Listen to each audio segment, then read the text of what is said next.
What you need to know is everything is a negotiation. Okay, so today I want to teach you how to negotiate like a lawyer. Whether you're buying a car, negotiating a salary, ordering a drink at Starbucks, every single thing is a negotiation. And when you're armed with certain tools, you can make that negotiation better and more advantageous to get a better deal. As lawyers, we negotiate constantly. Whether you're a criminal lawyer negotiating a plea or a personal injury lawyer like me trying to get the most money possible for your case, it's all about a negotiation.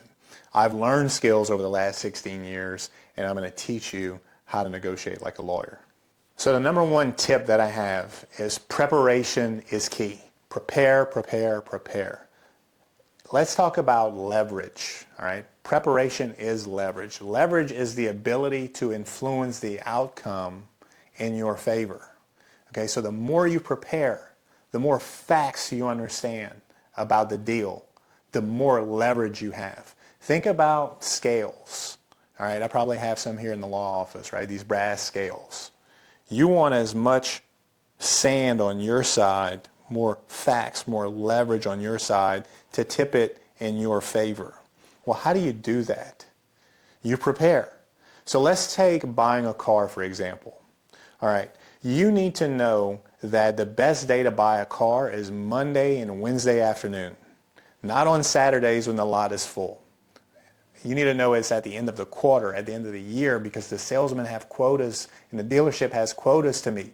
How did I find that out? How did I know Monday and Wednesday? I just Googled it. You need to know maybe there's construction going on in the front of this dealership which impedes the traffic going in, and so they're probably slow. That might be a good dealership to hit. All right? So let's say you're buying a 2023 Tahoe.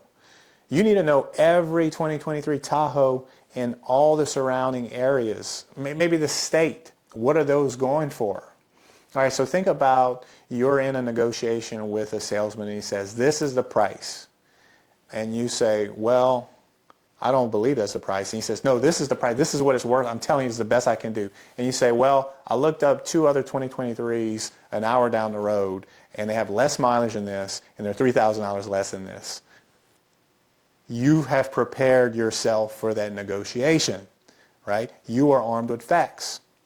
So the way I do it in my law practice is I'm at a mediation, and we're arguing about we're negotiating about what a case is worth. Well, I know with that injury, that neck herniation, that broken arm, I know what that case is worth because I've studied every single verdict in the state of Louisiana, for example, with similar injuries. I know what the appellate courts have said.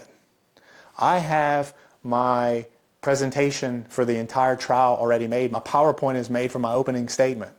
I am prepared. My case, my witnesses are subpoenaed. My doctor's on board. I am prepared. So I have leverage. And so when they say we're going to give you this, and I say, no, I want this, I am prepared. I can I can hold the line. If I am winging it, the defense lawyer can smell it. The adjusters can smell it.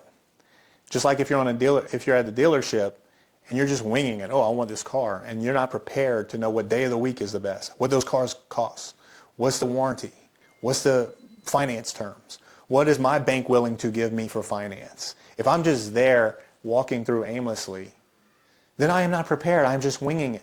I am not set up because I am not prepared. So my number one tip is be prepared. More leverage. You'll get a better deal. My second tip is the person who cares less wins in a negotiation. Okay, it's just like poker. If you're not attached to the outcome, you're more dangerous.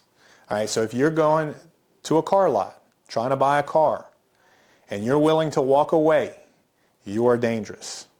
Okay, so I go to the dealerships and I sit when my car is being serviced and I'll watch people. I can see who's desperate to buy a vehicle and who's not desperate. Okay, and I'm not even trained in selling cars. Think about the salesman, think about the training they get, think about the general managers. They are prepared. They know when people are walking in and they're desperate. So when you walk through a dealership, you need to be prepared to walk away. You need to be prepared to care less. I have a good vehicle. I don't need this car. Or I don't need this dealership. I'll walk and go to a different dealership. If your time pressure, your time crunch, your car is smoking, you're desperate. You need something, and they know you need something. Just like when I'm in my law practice, when I'm at the negotiation table, I don't need it. I don't care. My point is to care less. They want to settle this case. They want to take this case off their books. They want to close this liability. Me, I'm fine walking away. My client doesn't need the money right now. I'm prepared for trial. I'm anxious to go to trial. I have my slides prepared, my witnesses subpoenaed. I don't care. If you bring me great money, I'll consider it. If not, then I can walk away. The person who cares less in a negotiation most of the time wins because they're willing to walk away. If you get emotionally attached to a result, that's desperate. And you're much more willing to take something less than the top number. The third tip I have is never take the first number. The sticker price on a vehicle is a starting point. That is not what you are going to pay. The number that the insurance company offers you is not their top number. That is a starting point.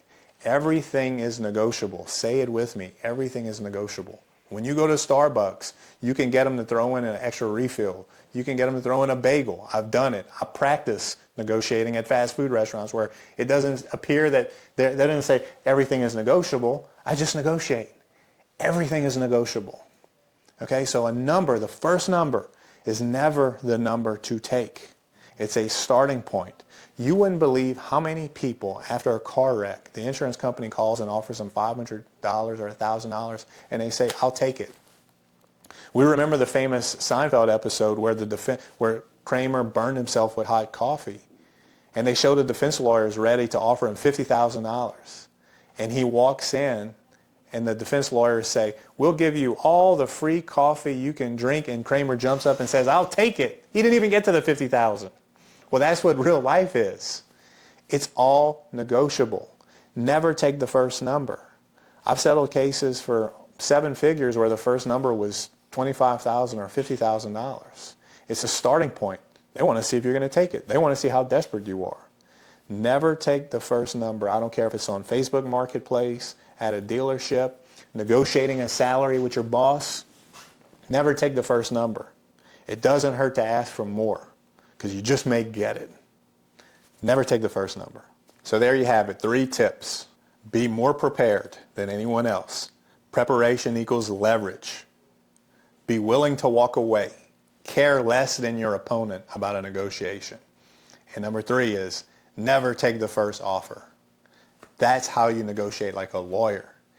And if you find yourself in need of a lawyer, you've been involved in a wreck, and you want someone who can negotiate on your behalf and walk you through it, reach out to me, Chaz Roberts Law, 337-333-CHAZ, or go to my website, Chaz Roberts Law.